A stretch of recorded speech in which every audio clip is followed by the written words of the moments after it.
कहानी की शुरुआत होती है और हम मार्क नाम के एक बंदे को देखते हैं जिसे एक खुफिया द्वीप से एक मैसेज आया था और मार्क को लग रहा था कि ये उसके दादाजी ने भेजा है, क्योंकि दरअसल दोस्तों वो खुफिया द्वीप जो है उस पर आज तक कोई भी इंसान नहीं गया है और ज़्यादातर लोगों को ऐसा ही लगता था कि ये एक अफवाह है, क्योंकि वो द्वीप असल में है या नहीं वो किसी को नहीं पता था। लेकिन मार्क को पता था कि ये मैसेज उसके दादाजी ने ही भेजा है और उसको अपने दादाजी पर पूरा यकीन था, क्योंकि उसके दादाजी वो खुफिया द्वीप ढूंढते ढूंढते आज से 13 साल पहले गुम हो चुके थे। मैसेज के मुताबिक मार्क को उस द्वीप के 3 किताब मिलती है जिसे वो आपस में जोड़कर वो उस द्वीप के पास जा सकता था और जोड़कर उसे एक कोऑर्डिनेट्स मिले थे जिसके जरिए मार्क वहां पर जाना चाहता था और इन सभी चीजों में उसके डैड भी उसकी मदद कर रहे थे। अब हम देखते हैं कि मार्क और उसके डैड यानी हमारे रॉक भाई साहब वो दोनों निकल चुके थे उस द्वीप पर जाने के लिए और वो एक पायलट से मिलते और उसे कहते कि हमें इस द्वीप पर जाना है, लेकिन वो सामने वाला पायलट उसे साफ साफ वहां जाने के लिए मना कर देता है कि वहां पर असल में वो समझता था कि कोई द्वीप नहीं है और उस जगह पर उस कोऑर्डिनेट्स पर कोई जाता है तो वो जहाज वहां से जिंदा वापस लौट कर नहीं आता। और ये सारी बातें बाजू में एक दूसरा पायलट भी सुन रहा था और वैसे भी दोस्तों उसका धंधा मंदा चल रहा था, इसीलिए वो इन दोनों को उस महाद्वीप पर ले जाने यानी खुफिया द्वीप पर ले जाने के लिए तैयार था। लेकिन मैं एक बात बता दूं, उसके पास एक छोटी लड़की भी थी, छोटी यानी कि बड़ी थी और काफी चमचमीली थी, जिसे देखकर मार्क भी काफी खुश हो गया था और वो उसके साथ रंगरलिया मनाना चाहता था। जैसे ही हसीन सफर शुरू होता है तो थोड़ी ही देर में वहां पर बवंडर के साथ तूफान भी आने लगता है और थोड़ी ही देर में वो हेलीकॉप्टर क्रैश कर जाता है। लेकिन मार्क देखता है कि उन सभी के किस्मत अच्छे थे, क्योंकि वो एक जगह पर क्रैश कर चुके थे लेकिन सारे लोग अभी तक जिंदा थे और सही सलामत थे। मार्क देखता है कि वो सभी उसी द्वीप पर है जहां पर उसे जाना था, क्योंकि कोऑर्डिनेट्स भी सेम लोकेशन दिखा रहे थे। मार्क अपने पीछे देखता है तो वो देखता है कि पीछे एक रास्ता है जो डायरेक्ट जंगल में जा रहा था, इसीलिए वो सारे लोगों को चुलबुली तरह वहां से निकालता है और डायरेक्ट जंगल में पहुंच जाता है। और उस द्वीप पर अनोखी सी मायावी चीजें थी, क्योंकि बड़े बड़े हाथी छोटे छोटे हो गए थे, यानी कि पप्पू किस्म के हाथी हो गए थे, जिसे देखकर सारे लोग खुश थे।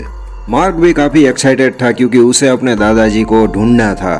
थोड़ी ही आगे चलकर वो देखते हैं कि बड़े बड़े पत्थर थे। अबे सालों वो पत्थर नहीं, वो एक बड़ी चीज के अंडे हैं। और तभी वो मतलब कि रॉक भाई साहब देख लेते हैं कि सामने की साइड एक बड़ी सी छिपकली है जो इन सब पर वार करना चाहती है।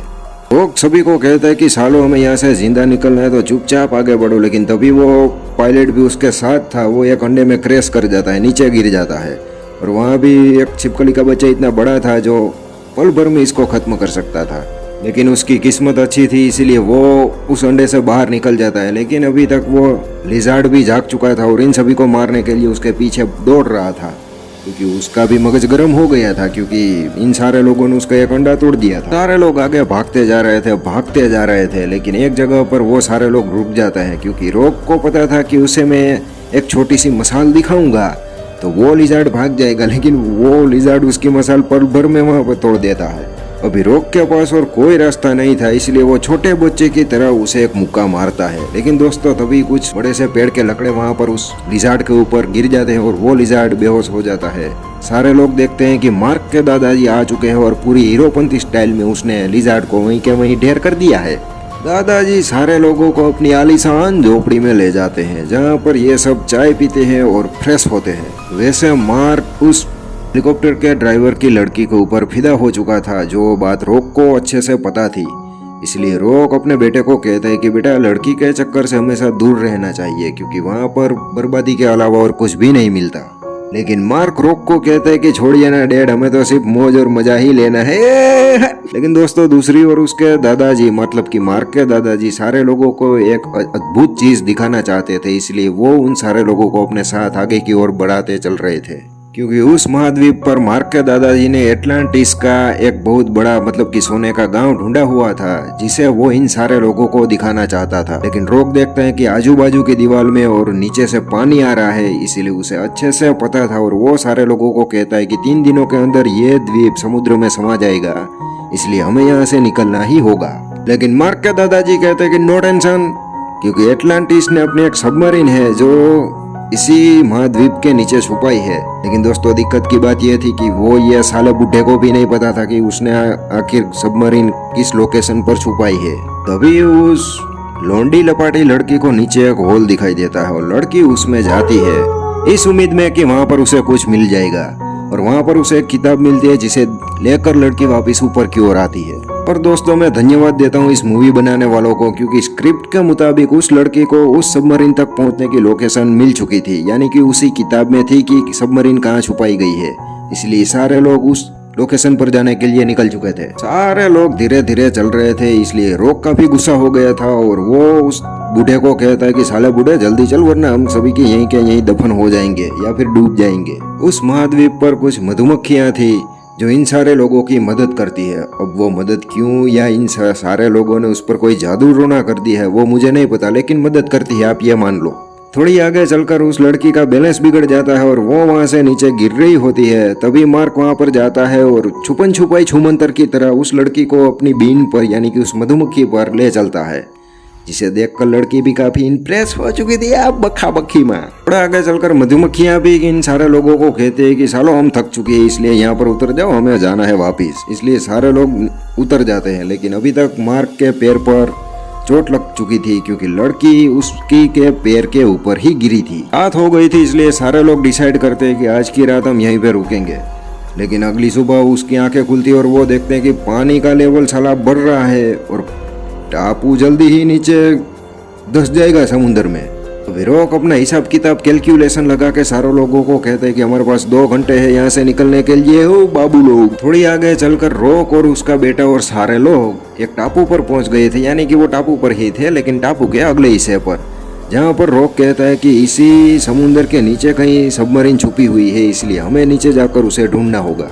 और थोड़ी ही देर में उन दोनों को नीचे सबमरीन मिल जाती है, जिसका डोर ओपन करके रॉक अपने बेटे के साथ सीधा नीचे अंदर एंट्री लेता है। दूसरी ओर रॉक के बाकी के 3 साथी, मतलब कि वो बूढ़ा और पायलट और उसकी बेटी, वो तीनों आराम से चल रहे थे, क्योंकि उन तीनों को पता था कि जब तक रॉक जिंदा है तब तक हम जिंदा ही है। रॉक देखता है कि सबमरीन काफी लथड़ बखड़ चुकी है और हालत उसकी खराब है, क्योंकि उसके अंदर बैटरी थी लेकिन बैटरी में पावर नहीं था। रॉक अपना 2 गुना दिमाग लगाता है और वो सोचता है कि एक इलेक्ट्रिक वेल हमें पकड़नी होगी और उसके जरिए हमें इस सबमरीन की बैटरी चार्ज करनी होगी। इसलिए वो सबमरीन से बाहर जाता है और अपना तामझाम शुरू करता है। जैसे ही रॉक इलेक्ट्रिक वेल पर अपना निशाना लगाता है तभी उसका बेटा सबमरीन का सेल्फ लगाता है और सबमरीन भूत करके चालू हो जाती है, शुरू हो जाती है, ऑन हो जाती है। लेकिन रॉक और उसका बेटा सबमरीन को आगे चलाता है, लेकिन तभी वो देखते हैं कि उसके 3 साथी भी आ रहे हैं सामने से। इसलिए रॉक कहता है कि इन सालों को हमें यहाँ पर अकेले मरने के लिए नहीं छोड़ना चाहिए। इसलिए वो उन सब पर रहम दिखाता है और इन दोनों को अपने साथ ले चलता है। खिड़की से बाहर हम देखते हैं तो वो द्वीप पूरा का पूरा अभी डूब रहा था और समुद्र उसे निगल रहा था, लेकिन इन सारे लोगों को उसकी कोई भी नहीं पड़ी थी दोस्तों, क्योंकि ये सारे लोग जिंदा बच चुके। वो तीनों देख रहे थे, यानी कि रॉक, बूढ़ा और वो ड्राइवर हेलीकॉप्टर का, रॉक का लड़का यानी मार्क और ड्राइवर की बेटी दोनों आपस में खुराफाती तरीके में है। इसलिए हमें उन दोनों को अकेला छोड़ देना चाहिए और हमें यहाँ से इधर उधर चले जाना चाहिए। तभी रॉक कहता है कि ये बड़ी बेढंगाई देखने से अच्छा है कि इन दोनों की शादी ही करवा देता हूँ। और लास्ट में रॉक उन दोनों की शादी भी करवा देता है और उसे अपनी घर की बहू स्वीकार कर लेता है। तो दोस्तों यहाँ पर यह चुलबुली सी मूवी की एंडिंग हो जाती है। कैसी लगी मूवी कमेंट में बताना।